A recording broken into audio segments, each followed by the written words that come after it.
But first, it's time to wake up, West Texas. Good morning, everyone, and thank you for waking up with us here on Wake Up West Texas. It is Tuesday, July 16th, 2019. I'm Kamiri Kiestas. I'm Joe DiCarlo. How you doing? My voice keeps cracking. I feel like I'm going high pitch. It seems like you feel better, though, than you did yesterday, a little bit. Just a little bit. She's not sneezing as much as she did yesterday, thankfully. Are you feeling okay? I'm feeling fine, yeah. No allergies? No, not yet. Okay. I'm hoping that stays. Are you allergic to anything? I'm like the queen of allergies, so I'm just curious. Cats? Yeah. So am I. I feel your pain. I get all there. stuffy. It's like, you're allergic to like all animals, right? Yeah, pretty much. Sorry, guys, for you animal lovers out there. They just don't love me, you know? No, exactly. Love them, but yeah. All right, some of the national days today. National Corn Fritter Day, which I've never had, but you love. I love corn fritters. Do you put anything on them, or? No, just eat them. They have the, like, I don't know what's called, the powder, I guess. Okay, cool. So it's also National Fresh Spinach Day and Guinea Pig Appreciation Day. So if you had a guinea pig, send us a picture of you and your guinea pig. Yeah. You can text us at 325-487-85. Let's get started on some of your morning news.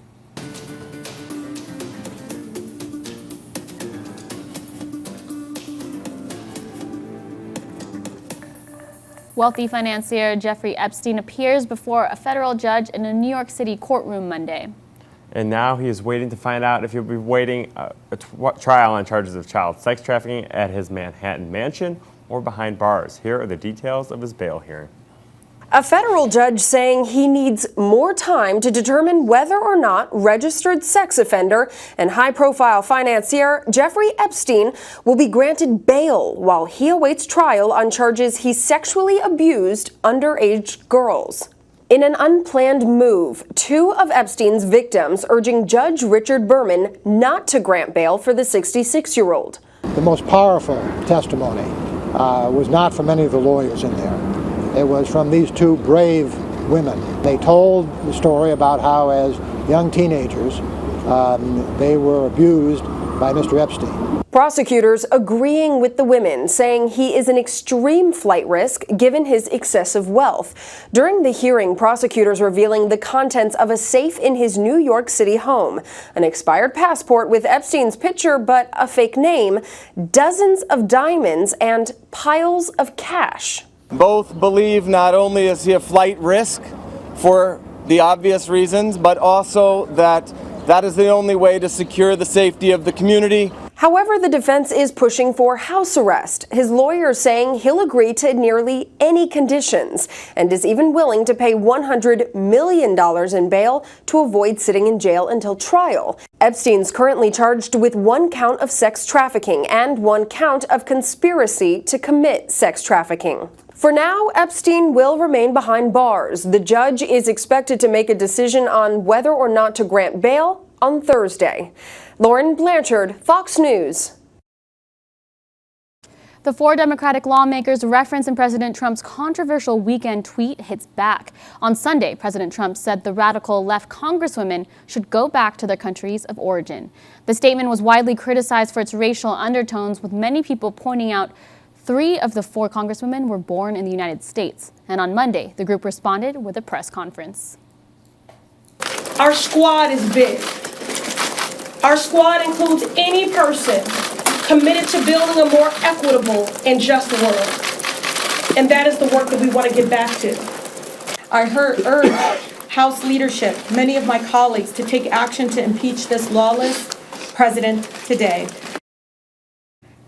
At a White House event earlier Monday, the president was asked if he's concerned about the tweets being seen as racist and if white nationalists might find common ground with the commander-in-chief. The president responded, quote, "It doesn't concern me because many people agree with me," end quote. He also suggested the 4 women, quote, "hate America." The Trump administration says it will end asylum protections for most Central American migrants who arrive at the U.S.-Mexico border. It's a major escalation of the president's battle to limit immigration. This comes as the mass deportation raids anticipated over the weekend in big cities nationwide have so far not come to pass. Here's the latest from L.A. Protesters around the country claim a ICE operation targeting recently arrived illegal immigrants with a criminal record and a standing deportation order is racist, heartless, and unnecessary. This is an attempt to justify the shameful policies of separating families. The operation did not go off as publicized Sunday because sources say the story leaked out, robbing agents the element of surprise. It didn't have to start yesterday. The truth is it started a number of days before yesterday, but yesterday was very successful.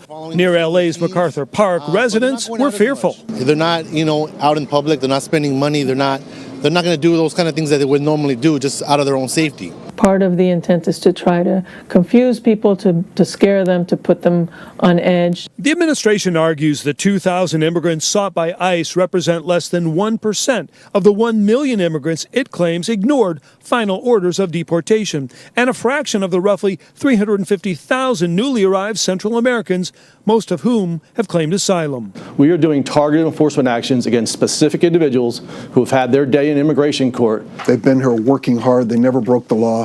Democratic lawmakers almost universally condemned President Trump's crackdown, though most said nothing when up to 70% of President Obama's deportations had no criminal record. If you plan to enter the U.S. illegally, your chances of getting caught and sent back just went up.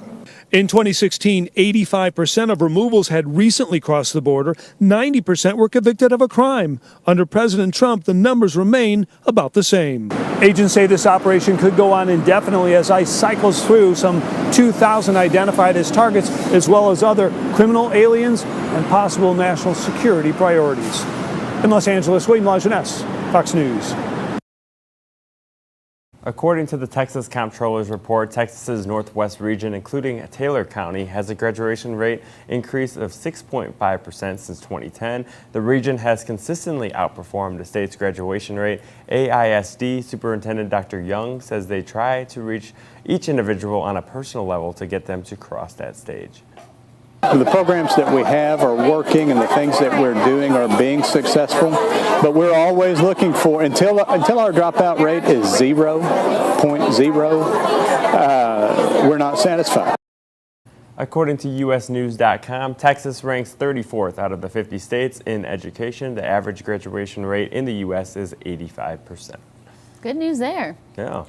Austin Elementary School in Abilene broke ground Monday morning. This comes as part one of the $138 million bond project. The bond helps to replace 3 of the elementary schools with new campuses that have been around for 60 years in Abilene, including Austin, Dias, and Taylor Elementary. And that's all for your morning news. Joe, what's going on with weather? It's going to be hot and sunny. Pretty much give me that look like it's the same thing. It's the same thing. Well, temperatures currently walking out the door right now are in the mid to upper 70s. 78 right now in San Angelo, 77 in Mertzon, 74 out in Big Lake, as well as Ozona. And heat advisories in effect for the DFW Metroplex, as well as parts of East Texas, including Waco, and headed down towards Austin, or not towards Austin, towards Houston, I'm sorry.